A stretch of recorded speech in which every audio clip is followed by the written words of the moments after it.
இந்த விழாவானது அமைக்கப்பட வேண்டும் என்ற ஒரு நோக்கில் வெகு விரைவாக இதை ஏற்பாடு செய்தோம். இருந்தாலும் அவர் வந்து உங்களை வாழ்த்துவதற்குரிய வாய்ப்பு கிடைக்காமல் போயிட்டு, எனவே புதிதாக வருகை தந்திருக்கக்கூடிய மாவட்ட ஆட்சியர் அவர்களோடு இந்த விழாவை தொடங்கி இந்த ஆண்டையும் மிக சிறப்பாக கொண்டு செல்லலாம் என்ற எண்ணத்தோடு இந்த விழாவானது இன்றைய தினம் அரங்கேறி கொண்டிருக்கிறது. எழுபிறப்பும் ஏற்றம் தரும் கல்வி, உயிரினும் மேலான ஒழுக்கம், வாழ்வை செப்பனிடும் வாழ்க்கை கல்வி, வாழ்க்கைக்கு வழிகாட்டக்கூடிய தொழிற்கல்வி, உடல் ஆரோக்கியம் தரும் உடற்கல்வி என அத்தனையும் ஒருங்கே சொல்லிக் கொடுத்து நவ பாரத சிற்பிகளை உருவாக்கக்கூடிய அத்தனை ஆசிரிய பெருமக்களுக்கும் இந்த நாளிலே என்னுடைய மனம் நிறைந்த அகமகிழ்ந்த வாழ்த்துதல்களையும் நன்றிகளையும் தெரிவித்துக் கொள்கிறேன்.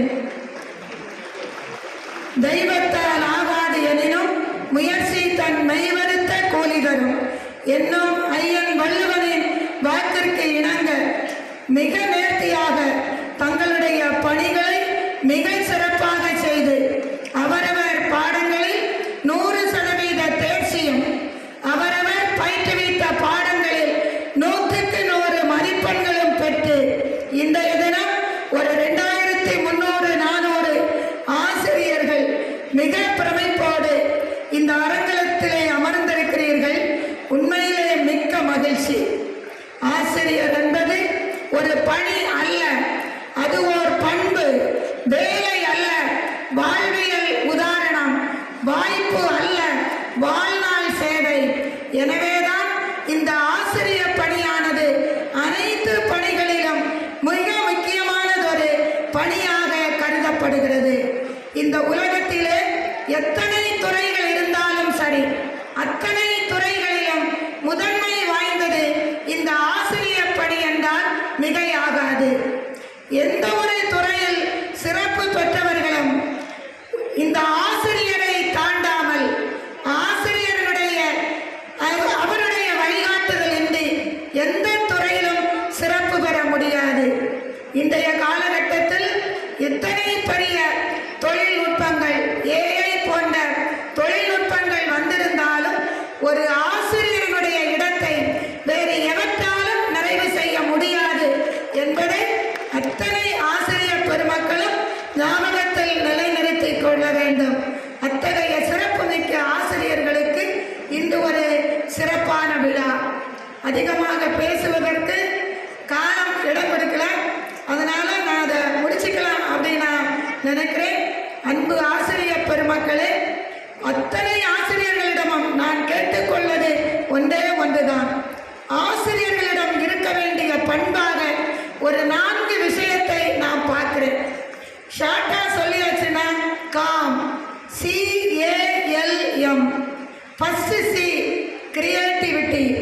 ஒரு ஆசிரியர் படைப்பாற்றல் திறன் உடையவராக இருத்தல் வேண்டும். அதற்கு நம்மளுடைய ஆசிரியர் பெருமக்களே எடுத்துக்காட்டு. அத்தனை பேரின் அவர்களுடைய சொல் வளமாக இருக்கட்டும், அதை கிரியேட்டிவாக எழுதி சொல்லக்கூடிய பண்புகளாக இருக்கட்டும், இப்போது நான் பரிசளித்த அந்த அறிவியல் ஆசிரியராக இருக்கட்டும். அப்போ ஒரு ஆசிரியர் அவரிடம் இருக்க வேண்டிய மிக முக்கியமான குவாலிட்டியில ஒன்று கிரியேட்டிவிட்டி. ரெண்டாவது ஆட்டிடியூடு. ஆட்டிடியூடு மனப்பான்மை. என்ன மனப்பான்மை? அன்பான ஒரு மனப்பான்மை.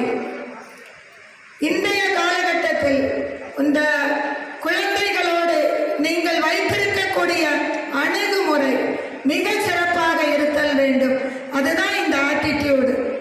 இன்றைய குழந்தைகள் அனிச்ச மலர்களை போன்றவர்கள்.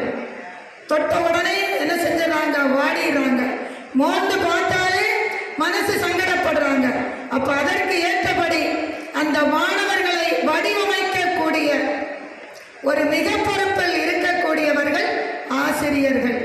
அப்ப இந்த ஆசிரியர்களின் அணுகுமுறை, அந்த அணுகுமுறையில் சற்று மாற்றங்களை ஏற்படுத்தி கொண்டு அன்பான அணுகுமுறை நீங்கள் வைத்துக்கொள்ள வேண்டும். மூன்றாவது லீடர்ஷிப், தலைமைத்துவம். தலைமைத்துவம் அப்படிங்கிறது அதிகாரம் அல்ல. என்னுடைய செயல்பாடுகளால் உங்களுக்கு ஒரு இன்ஸ்பிரேஷனாக இருக்கணும். யார் இன்ஸ்பிரேஷனாக இருக்கிறார்களோ அவர்கள்தான் தலைமை பண்பு வாய்ந்தவர்கள். 2 முடிச்சு இருக்கக்கூடிய ஒரு கயிற்றை 10 முடிச்சியாக மாற்றக்கூடாது. அதுதான் தலைமை பண்பு. அத்தகைய ஒரு பண்பு அத்தனை ஆசிரியர்களிடமும் இருத்தல் வேண்டும். நான்காவதாக ஒரு மோட்டிவேட்டராக இருக்கணும், ஊக்குவிப்பாளராக இருக்கணும். இந்த 4 குணங்கள், கிரியேட்டிவிட்டி, ஆட்டிடியூட், லீடர்ஷிப், 4வது மானிட்டர். இந்த 4 பண்புகளும் நீங்கள் அத்தனை பேரும் பெற்று வருங்காலங்களில் உங்களிடம் ஒப்படைக்கக்கூடிய அத்தனை மாணவர்களையும் மிக சிறந்த முறையில் அவர்களை நீங்கள் வழி நடத்தி, இந்த ஆண்டு கூட எனக்கு சற்று ஒரு வருத்தம் உள்ளது. 12ஆம் வகுப்பை பொறுத்தவரையில் 12ஆம் ரேங்க் தான் நம்ம வாங்கியிருக்கோம் ஸ்டேட் லெவல். அது மிகப்பெரிய அச்சீவ்மெண்ட், அதில் எந்த மாற்று கருத்தும் இல்லை. இன்னும் சற்று ஒரு சில பள்ளிகள் தங்களுடைய முயற்சியை அதிகப்படுத்தி இருந்தால் வெகு எளிதாக 3 அல்லது 4வது இடங்களை பெற்றிருக்கலாமோ அப்படிங்கிற ஒரு ஏக்கமும் என் உள்ளத்துக்குள்ள இருக்கு. அதை 10ஆம் வகுப்பு ஆசிரியர்கள் சற்று நிறைவு செய்திருக்கிறார்கள் என்று எண்ணுகிறேன். அந்த 10ஆம் வகுப்பு ஆசிரியர்கள் உண்மையிலே உங்களுக்கு என்னுடைய மிகப்பெரிய பாராட்டுக்கள். 6வது இடம் 24வது இடத்திலிருந்து 6வது இடத்திற்கு நம்மை உயர்த்தி சென்றிருக்கிறார்கள். உண்மையிலே அதுவும் முதலிடம் நம்ம கண்டிப்பா வந்திருக்கலாம். ஒரு 0 பாயிண்ட் அப்படித்தான் நம்ம வேறுபட்டிருக்கிறோம். அப்ப புரியுதுல்ல, ஒரு சில பள்ளிக்கூடங்கள் தான். அப்ப நீங்களும் எல்லோரும் சேர்ந்து கொண்டு நம்முடைய மாவட்ட ஆட்சியர்கள் அவர்கள் இறுதியாக விடைபெறும்போது என்னிடம் கேட்ட ஒரே ஒரு கோரிக்கை, அடுத்த ஆண்டு நீங்கள் இந்த 10ஆம் வகுப்பும் சரி 12ஆம் வகுப்பும் சரி முதல் இடத்தை பெற வைத்து எனக்கு நீங்க கால் பண்ணணும். கண்டிப்பாக ரிசல்ட் வரும்போது நான் உங்களை கேட்பேன் அப்படின்னு சார் சொல்லி சென்றிருக்கிறார்கள். எனவே அத்தனை ஆசிரியர்களும் அதை உள்வாங்கிக் கொண்டு கண்டிப்பாக முதல் நாளிலிருந்து கடைசிக்கு போகக்கூடாது. அதான் நான் உங்ககிட்ட கேட்கக்கூடியது. ஃபர்ஸ்ட் டேயிலிருந்து அந்த மாணவனுக்கு என்ன தேவை அப்படிங்கிறத நீங்கள் அவனுக்கு தெளிவுபடுத்தி 1 வேர்ட் ஆகிலும் சரி 2 மார்க் ஆகிலும் சரி பெரிய கேள்விகளாகிலும் சரி அத்தனையும் மிக நேர்த்தியாக அன்னைக்குள்ளதான் அவனை அன்னைக்கு படிக்க வச்சு தான் விடணும். சாயங்காலம் ஸ்டடி இருக்கு, மார்னிங் ஸ்டடி இருக்கு, சாட்டர்டே கிளாஸஸ் இருக்கு. இதுல எல்லாம் நம்ம காம்ப்ரமைஸே ஆகக்கூடாது. அது நம்மளுடைய பணி, அறப்பணி அப்படின்னு சொல்லியிருக்கோம். ஏதோ ஒரு வகையில் மாணவனை நம்ம உயர்ந்த இடத்திற்கு கொண்டு செல்றோம்.